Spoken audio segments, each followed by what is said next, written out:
Welcome to Rise Above Performance Train's 15 Minutes of Strength, the show where we explore and discuss the vast landscape of strength to help us all live our best and strongest lives. I'm your host, Doug Fiorinelli, and this is episode 11, Home Gym Essentials. So in this episode, I want to go over why I think everyone should have a home gym setup. It's not what you think, actually. I don't think you should go out and create a gym similar to the one you go to in a commercial setting. But I do think it's important for several reasons. So in this episode, I'm going to discuss why I think a home gym is necessary, talk about purposes of the home gym, and what kind of space and equipment you should consider when you're creating your home gym. And I'll give you what I think should be in there, and also, where to get certain things to make it cost effective. Now, the main reason why we go to the gym, beyond just the social aspect of it, is to build and maintain our strength, our appearance, our health, and our vitality. And we want to keep this going. And we also know that this is something that needs to be done consistently. We cannot just be a weekend warrior and go to the gym and train and show good results. So it's not really good to do that. So we want to try to find ways to keep ourselves going. And home gyms offer this opportunity. It's just another place where you can train. Home gym can be necessary for people that live in bad weather areas. I'm fortunate enough to live in California. We don't get a ton of rain or snow where I live.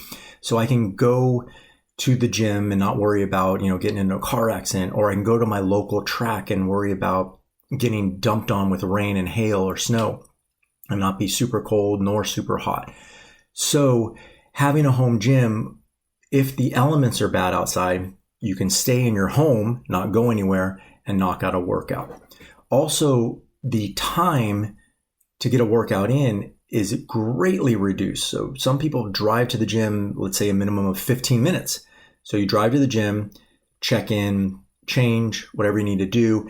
That'll take, let's say, 30 minutes. So your commute time going there and back is an hour. And then you put in, let's say, an hour of workout, you're 2 hours in. Whereas maybe you can just go downstairs to the basement, warm up, get your workout in. You can be done in 35 minutes and be able to do other things that you need to do.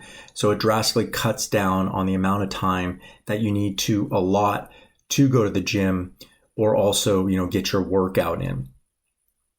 Another thing that, might be essential for the home gym is just a more cognitive thing. So sometimes that daunting task, of that hour commute can just be like, I'm going to skip it. Or, the weather is not so great, I'm just going to skip a run. It gives you that other option to continue to do your workout. There are days I don't feel like working out. I know I do this for a living, or I, get home late. Let's say I'm out on a Saturday and I've been running a bunch of errands or seeing family, and I know I wanted to get something in, but, I don't want to drive to my gym, or I don't want to go for a long run outside or go to the track. I have a few pieces of equipment in my garage where I'm able to, hey, I can get a 10-minute workout in. I can jump on the road for 10 minutes, go, pretty hard, 75%, and get a workout in. Not only do I feel good about getting in, I also continued the trend of consistency within my workout. So that is why I feel a home gym is necessary for most people. Now, the necessary portion, like I said, does not have to be an elaborate setup. You want to find your own personal kind of space with this gym. Yes, it could be dubbed with something else. So mine is my garage. I have a little bit of space down there where I can do some work. I personally have, I think, 5 kettlebells at home. That's really it, and a rowing machine. That's all I can really cram in my garage with all my other things in there. Those just kind of give me the versatility I need. So when I need to go down there, I have that space. It's not completely dedicated, but I don't have to move a bunch of things around. So there's like no laundry hanging from my rower, or, the weights aren't tucked in a corner collecting dust and I have to move a bunch of things. They're right in front. I can pull them out into the space that I kind of commit to my gym or my training area, and I can do the workout and easily put things away where I'm not in the way and it's not like a barrier for me to work out. You got to have things right in front of you to kind of constantly remind you to do things. Whether, it's your rower just sitting there going, hey, you haven't used me in a while, or the kettlebells, hey, I'm right here, knock out, let's get 100 swings in and get that workout in. So that's kind of what you want. You want to have that kind of dedicated area where it's easy to get to, easy to see your equipment, and it's like that low barrier entry where you can knock out that workout and get it done. So I told you about my own space. Now, when you're creating your own space, you want to determine your purpose for that space or for that gym. So my purpose was to have a small spot where I can get a workout in for days like I mentioned earlier. So when I'm out all day on a Saturday or Sunday and I come home and I enjoy working out, it clears my mind, I feel better about myself, and I tend to work out every day. So just getting something in, it's going to vary. It's right there in front of me, and I have that option where I don't have to drive more to go to the gym. So I didn't need much. I knew at home I'm not set up for big, huge squats or barbell work because I just don't have the space. So I don't have those things. I have those 5 kettlebells, and I don't even have doubles of kettlebells. The doubles would be nice, but I have a low hanging roof, so I'm not going to be doing like double presses. I have to kind of, go at an angle on one side to single press, which works. It doesn't have to be, anything too elaborate. So I know I'm not going to get unless they're my best workouts or break personal records inside my garage. It's just to get the work done and keep myself going and feel good about myself. So I have those 5 kettlebells. I also have a dedicated floor mat. So it's a 4x6 kind of rubber mat that most gyms have. So I have that so I don't damage anything. And that's my dedicated area where the weights are going to stay, or I'll sweat on that and easily clean it up. And like I said, I have my rower in the middle. So the purpose for me in my home gym is it's basically my little insurance policy. It's there that I don't have any excuse to not get my workouts in. For someone else, as you saw, during the last few years with the pandemic, a lot of people weren't going to gyms, especially commercial gyms. So they wanted to create a workout area for themselves that could basically take over that gym environment. So they got more weights. So they got racks. So they got dumbbells. They have barbells. And if you got the space for that, that is awesome. So if you're going to use it like me as a more of like an insurance thing or like just a quick workout type thing, you don't need a lot of equipment. I would just get the essentials. If you're going to use it more like a replacement for your gym, your commercial gym, then yes, you're going to get more equipment and you're going to have to think about like what you need and with the space. Going into that, you got to figure out what space you have and then what are the essential equipment that you need. Maybe you have a huge, barn or warehouse kind of thing where you live, where you can have spaces unlimited. If you're going to have just yourself working out or a bunch of people, you're going to need obviously a bigger space and more weights. I always try to focus on things that I'm going to use. I hate to buy things, even for my own gym, my business. I hate to buy things that don't get used. Definitely some things get used more than others, but I'm kind of constantly like, what is going to get used by people, myself, and get me the most bang for my buck and have space. My gym, commercial gym at work is a little more open. I kind of pushed everything off to the side of the walls, and I like having open space so I can just grab whatever and use that, whether it's in a class or for myself. So I kind of kept that theme going with my home gym. Yes, the rower takes up a little bit of space, but it's something I use and it's simple to jump on. The kettlebells are easy to put off to the side, but they're very versatile. I can do squats, I can do swings, I can do presses, I can do floor presses. There's really nothing I can't do, and they don't take up a lot of space, and they're a good bang for the buck. So make sure that if you're buying a piece of equipment, whether it be cardio equipment or weights, that you're going to use it. Also consider if someone else is going to use your space. So I have my wife uses the workout space as well. She doesn't jump on the rower as much. She likes different types of cardio, but she does use the kettlebells quite frequently. So that is an option for her. So I got equipment that we would both use. Like I said, the rower, she'll jump on it in a pinch, but it's not her favorite thing.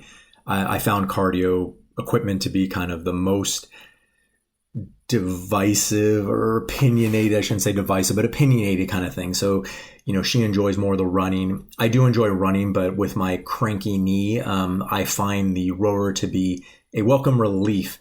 So, if my knee's bothering me and I need to get a little bit of cardiovascular work in, jumping on the rower is much more friendly to my knee, so I don't feel like, I'm hobbling around for 10 minutes afterwards.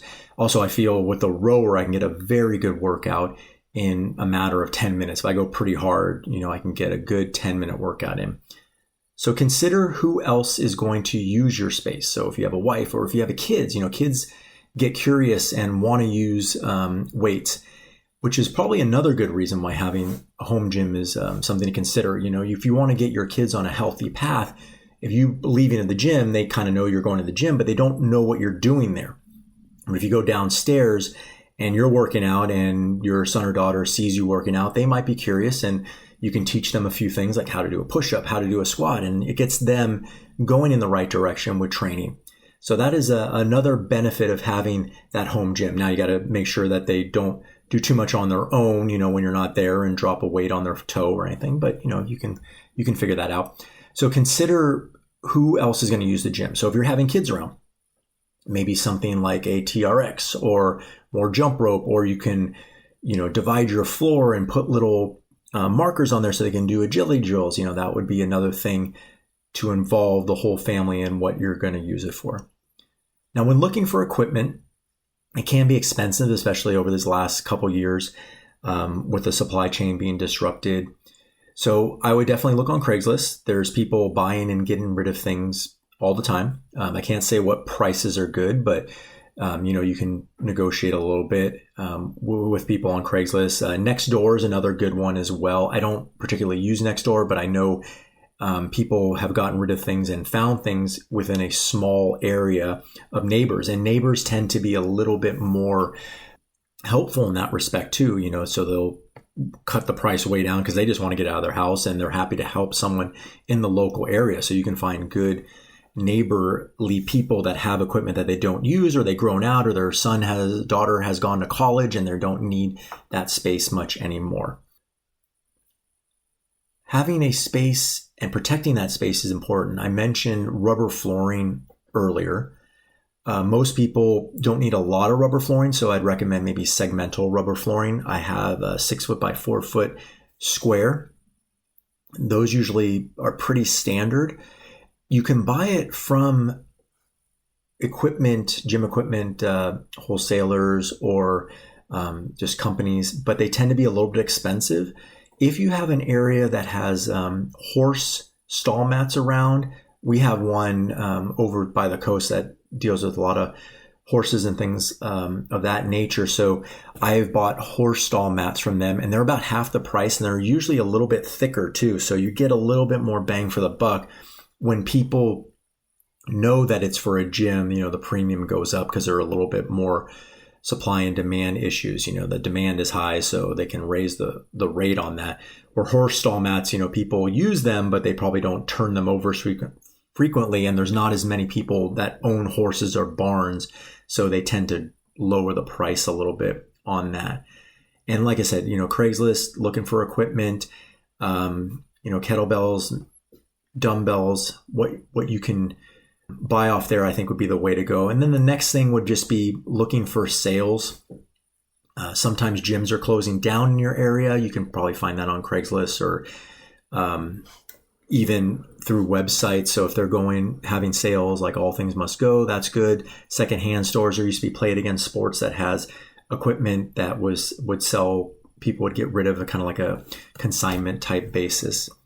So those are places that I would look. And then holiday sales online. So if you want certain kettlebells or dumbbells, look online, look for a holiday sale or a free shipping sale, then you can kind of save money like that.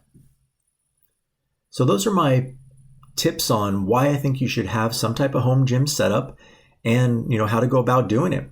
So I want to thank you all for joining me today. I hope you found this information valuable. If you like the content and want to hear more, please consider subscribing on iTunes and Spotify. I also have a YouTube channel where I'll put this up eventually, and also have a bunch of videos that document strength training techniques and tips along with some workouts that you can use in your home gym. So check out the Rise Above Performance Training YouTube channel, and also check out the website. Everything's on the website, riseabovestrength.com. You can sign up for the monthly newsletter and get all the information on new workouts, new podcasts, new videos. The show notes will have everything down below where you can click on the links and get to those areas as well. Again, I want to thank you for joining me today. And until next time, remember, all the strength you need is created on the inside and reinforced on the outside. Thank you very much, everyone. Take care.